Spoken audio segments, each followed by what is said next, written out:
श्री सच्चिदानंद सद्गुरु साईनाथ महाराज की जय। सद्गुरु श्री साईनाथुनि शरद बाबूजी की जय। సాయి వంటి దైవంబు లేడోయి లేడోయి, ప్రజలందరి నోట సాయి నామం పలకాలి, సర్వత్రా సాయి రూపం రంజిల్లాలి, ముజ్జగాలు సాయి మహిమతో ముప్పిరి గొనాలి. సాయి పదరవళులు మన హృదయ కుహరంలోని నిశ్శబ్ద నిశీధిలో ప్రతిధ్వనించాలి. ప్రణవనాద వీచికల్లా సాయి జ్ఞాన సౌరభాలు సర్వత్రా వ్యాపించాలి. ఆ సుజ్ఞాన సౌరభాల ఆస్వాదనలో మన మనసులు మత్తెక్కాలి.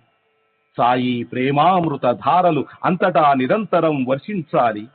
ఆ ప్రేమామృత ధారలలో తడుస్తూ, ఆ జ్ఞాన సౌరభాల మత్తులో ఆనందంగా నర్తిస్తూ సాయి వంటి దైవంబు లేడోయి లేడోయి అని అందరూ ఏకకంఠంతో గానం చేయాలి. అదే నా ఆశ, ఆశయం, ఆకాంక్ష. అదొక మధుర స్వప్నం. ఆ స్వప్న సాఫల్యం కోసం శ్రీ సాయినాథుని అనన్య ప్రేమతో, ఆర్ద్రతతో ప్రార్థించటమే మనం చేయగలిగింది, చేయవలసింది. శ్రీ బాబూజీ.